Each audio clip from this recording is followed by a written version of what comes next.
The Dawn of Valor. This is a fictional historical novel and not based on real events.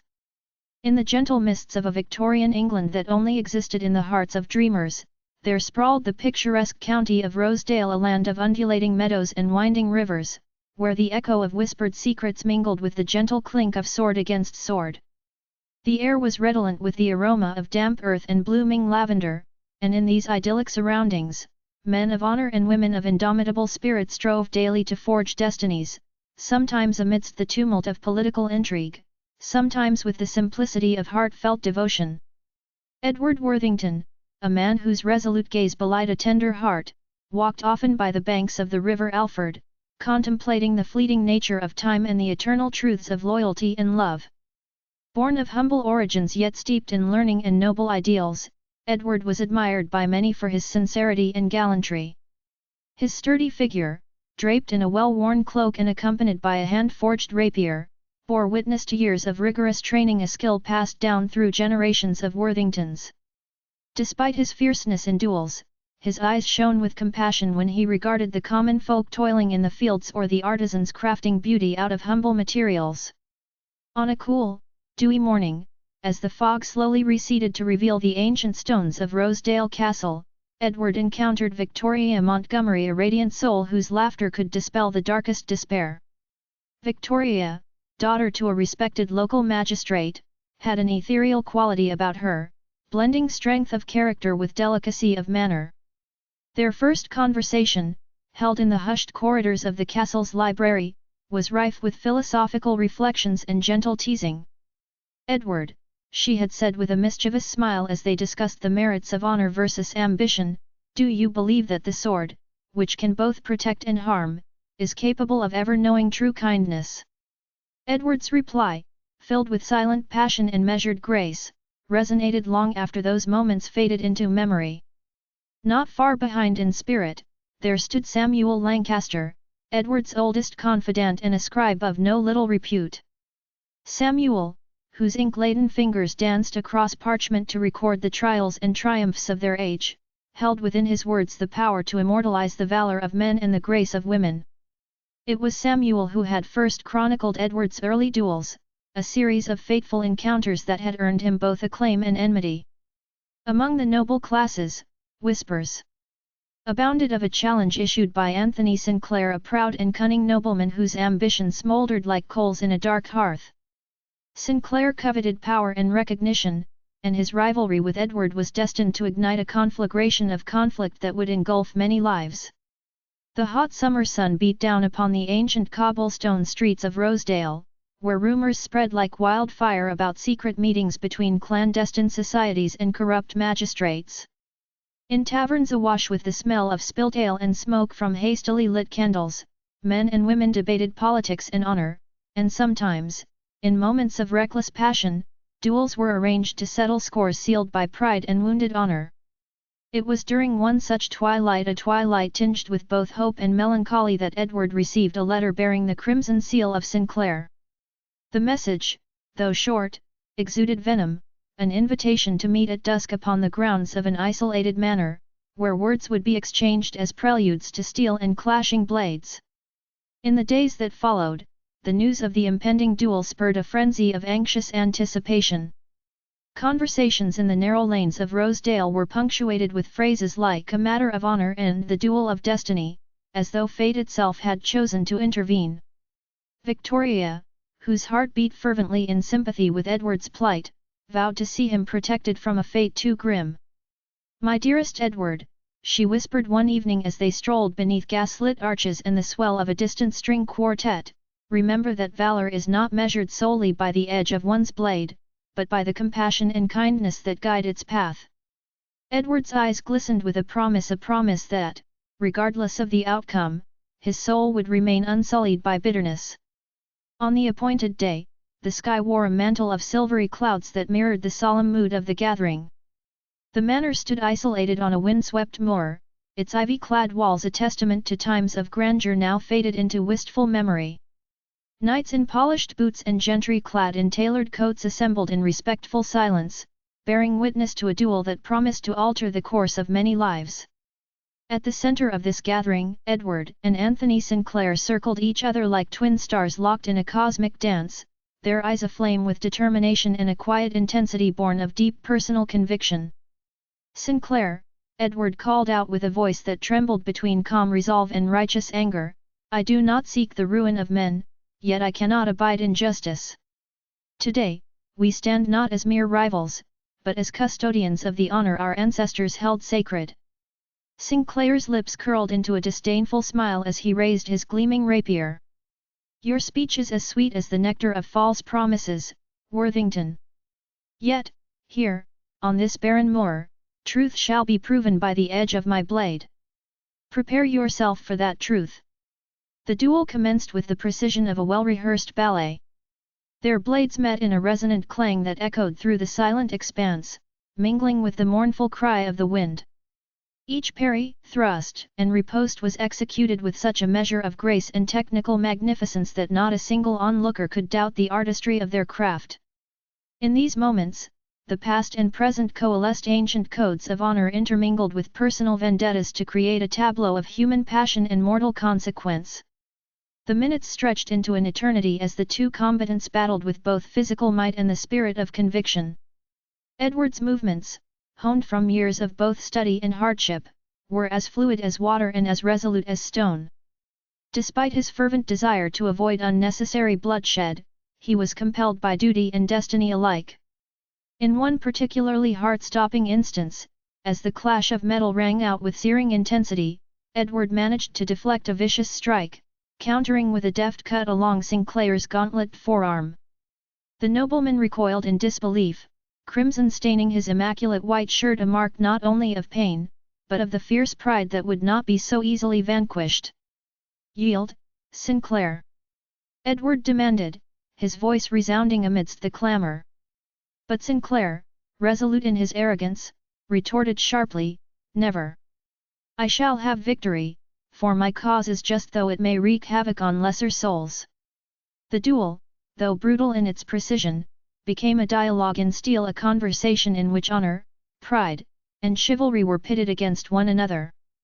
At times, the duel was punctuated by moments of lucid silence, as the two men, locked in mortal combat, exchanged terse words that revealed not only their immediate intentions but also the tangled webs of past grievances and unspoken admiration.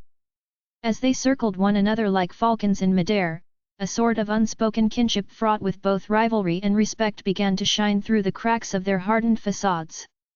Outside the battle's arena, Victoria and Samuel watched with bated breath, their hearts heavy with fear and hope. The observant eyes of the townsfolk, gathered in respectful semicircles behind a hastily raised barrier, mirrored the very essence of a society poised on the cusp of transformative change.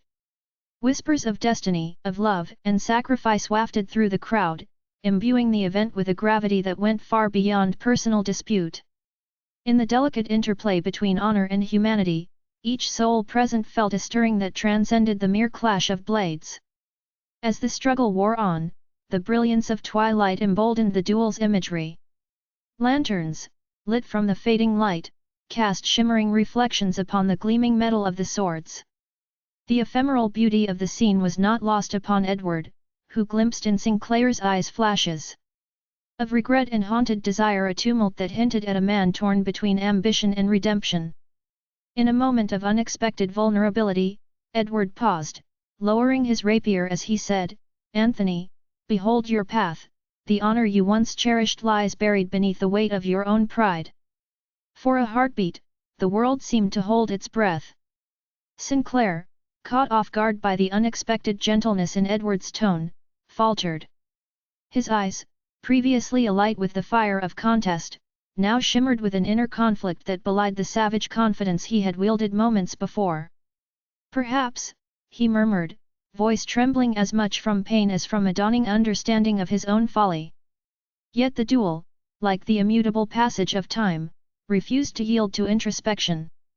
With a final surge of defiant strength, Sinclair renewed his assault, the duel resuming its relentless cadence. In the ensuing moments, the dance of their swords spun into a tapestry of fate and forgiveness. Edward's blade, once raised in self-defense alone, now spoke of a hope for reconciliation, as each measured strike was imbued with the desire to protect rather than to destroy. The clash of metal against metal became a metaphor for the internal struggle that exists within every human heart, a struggle where the desire to hurt is countered by the yearning to heal. Their movements, a blend of artful precision and raw passion, narrated a tale of both physical combat and the timeless battle for inner peace. Suddenly, a change in the atmosphere signaled an unforeseen interruption. A distant herald announced the arrival of reinforcements from the local constabulary, drawn by urgent reports of disturbances near the manor. For a brief moment, the duel was suspended, the very air charged with anticipation as the onlookers sensed that destiny was taking an unexpected turn. In that quiet pause, as Edward and Sinclair stepped back from one another, the solemnity of the situation gave way to a mutual understanding. Though neither man could fully forgive the other for past transgressions, both recognized that the unfolding circumstances demanded a measure of mercy and restraint. "There is honor in living to seek redemption," Edward murmured, his voice soft and earnest as he met Sinclair's gaze, a gaze now clouded with regret and the recognition of personal loss. "Let us set aside this blade and forge towards a future where our differences may mend, rather than tear us apart." Sinclair's chest heaved as if the burden of his own guilt had suddenly become too heavy to bear. His voice, hoarse and low, replied, "Perhaps you speak words meant not for the ears of an enemy but for the soul of a man who has lost his way. I accept your counsel, if not as surrender, then as a truce in the face of a greater journey." In that profound moment, the onlookers exhaled a collective sigh of relief, and even the ancient stones of the manor seemed to shimmer with the promise of new beginnings. The duel, once a spectacle of conflict, had transformed into a poignant interplay of contrition and hope, setting the stage for the long and arduous path of reconciliation that both men would tread in the days to come. The following weeks brought an era of thoughtful reflection upon the parched lands of Rosedale. Edward, though lauded for his courage, now found himself equally burdened with the responsibility of mending hearts that had been marred by years of enmity and misunderstanding. Together with Victoria, who had become a steadfast beacon of compassion, he organized gatherings where disputes were resolved through dialogue and mutual respect rather than through the cold violence of the blade. In the great halls of Rosedale Castle, beneath gilded portraits of ancestors who had once fought both honorable battles and internal wars of conscience, men and women came together to draft new codes of conduct, codes that celebrated the spirit of chivalry in its purest form. Among those who rallied to this cause was Samuel Lancaster, whose quill danced feverishly across parchment as he set about writing an expansive treatise on honor, duty, and the sanctity of a reconciled society. His work, filled with lyrical prose and observations drawn from the depths of his own empathetic soul, soon found its way into the hands of local scholars and, eventually, into the libraries of England's grandest universities. Samuel's words were heralded as a clarion call, a call to recognize that the true strength of any nation lay not in its military might, but in its capacity for forgiveness and unity. Yet, amid these optimistic endeavors, shadows of the past still lingered, reminding all that the road to lasting peace is often paved with trials. One crisp, autumn evening, as the leaves transformed into a kaleidoscope of fiery reds and golden ambers, Edward found himself drawn once more into a confrontation, a matter that threatened to unravel the fragile harmony that had blossomed in Rosedale.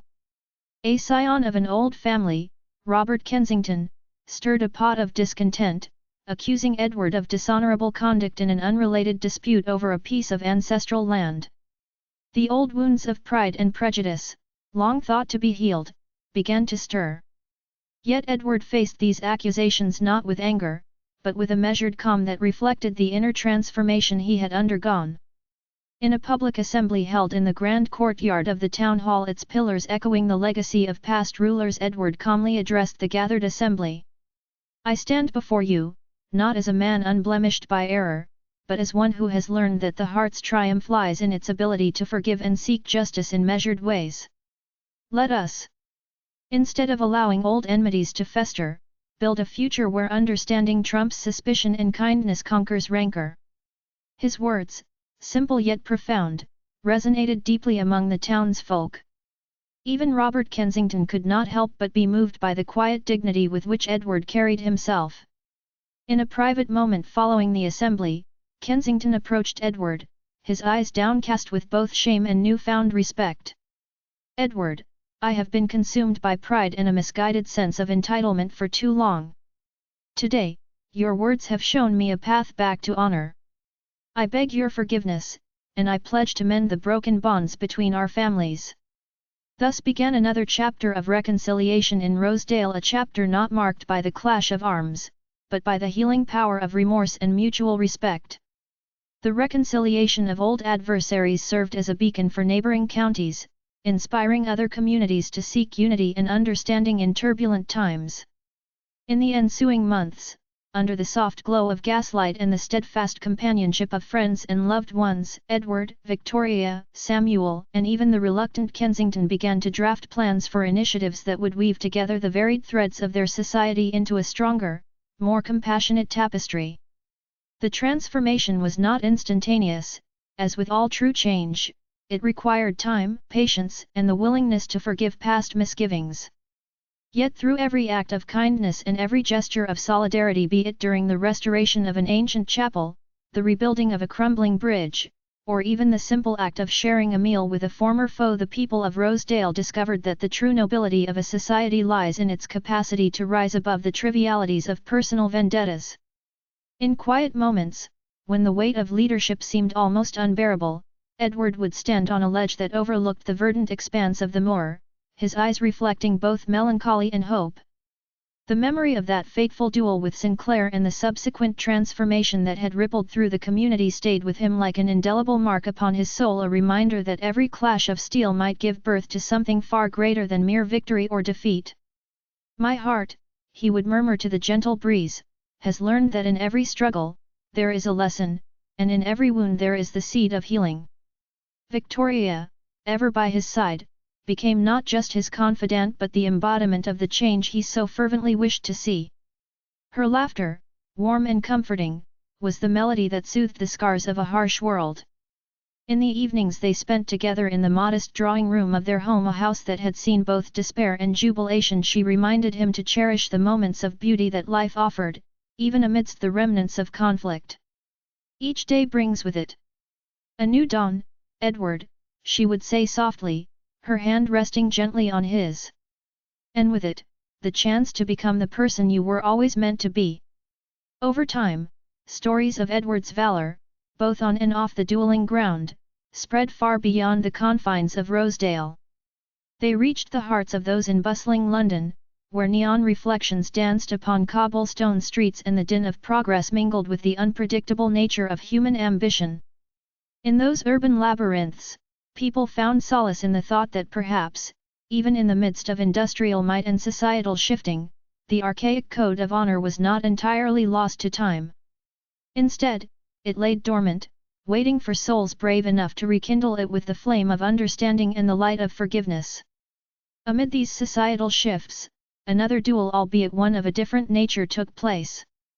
On a fog-bound evening in the ivy-draped corridors of an esteemed gentlemen's club in central London, two men engaged in a verbal joust of ideas and ideologies. Charles Henderson and Frederick Blackwood, two prominent figures in the local parliament, clashed over vital reforms that were to reshape the future of England. Their exchange, though fierce and punctuated by moments where voices rose to a fervent pitch, was conducted with an unmistakable air of decorum. "Is it not our duty," declared Charles, his tone resolute yet tempered by a deep-seated sense of duty, "to safeguard the rights of every man, regardless of rank or station? For it is in the spirit of equality that true progress is born." Frederick, whose eyes burned with the fervor of convictions honed over years of political strife, countered, "And yet, my dear colleague, without the firm bedrock of tradition and honor, any progress we pursue may crumble like a castle built on quicksand. It is only by embracing the past that we may wisely shape our future." As the debate unfolded, there arose a mutual recognition of the merit embedded in both arguments. The two men, despite their differences, understood that the future demanded a synthesis of progressive ideals and time-honored virtues, a sentiment that echoed the very nature of Rosedale's own transformation. Their conversation, conducted in measured tones and deep mutual respect, bridged divides that had once seemed insurmountable and set a precedent for how differences might be resolved not by force but by dialogue and empathy. In the days that followed, as the fervor of political debate subsided into a careful negotiation of a new era, Edward and his companions both old and new found themselves at the crossroads of history. The events that had transpired at the dueling grounds and in the hallowed halls of power were intrinsically linked by a common thread, the relentless pursuit of honor, justice, and understanding in a time when the values of chivalry were being redefined by the march of progress. Even as the seasons turned, the memory of that fateful duel on the windswept moor evolved from an episode of enmity into a symbol of transformation. In private letters exchanged between former adversaries and in public addresses lauding the virtues of empathy, the day remained a reminder that even the most bitter conflict might yield a harvest of reconciliation if nurtured by the right hearts. Edward's reputation, once solely defined by his prowess with a sword, came instead to embody the spirit of a man who, when faced with unfathomable challenges, chose the path of understanding over endless revenge. The gentle twilight of those autumn evenings often found Edward and Victoria seated on a stone bench in the gardens of Rosedale Castle, reminiscing about days of old and dreaming of tomorrows filled with hope. The air, crisp and alive with the scent of fallen leaves and distant rain, trembled with the unspoken promise that every ending bore within it the seeds of a new beginning. "Do you not believe," Victoria would say, gazing at the horizon as it blazed with a palette of purples and oranges, "that even the longest night gives way to a dawn that rejuvenates the soul?" Edward, his voice imbued with the weight of his experiences yet lightened by the newfound joy of compassion, always replied with a soft smile, "In every heart, there is the capacity to forgive, and in every dawn, the chance to write a story of redemption." Thus, the legacy of that day etched in the intertwining lives of Rosedale's inhabitants continued to inspire generations. Families gathered around crackling fireplaces to recount the tale of Edward's duel, of his transformation from a fierce warrior into a guardian of unity. Poets composed verses that celebrated the ideals of compassion and honor, and even the youngest of children dreamed of a future where differences were set aside in favor of shared human dignity. In every whispered story and every hearty laugh in the village square, there echoed the sentiment that the true power of a nation is measured not in its conquest of enemies, but in its ability to embrace the shortcomings of its own nature and transform them into acts of enduring kindness. As time flowed onward, so too did the spirit of Rosedale evolve into a living chronicle, a narrative woven by countless souls whose lives, intermingled like threads in a grand tapestry, told a story of perpetual renewal. The actions of Edward, Victoria, Samuel, and even the once embittered Sinclair became fables of hope, a counterpoint to the darkness of past strife.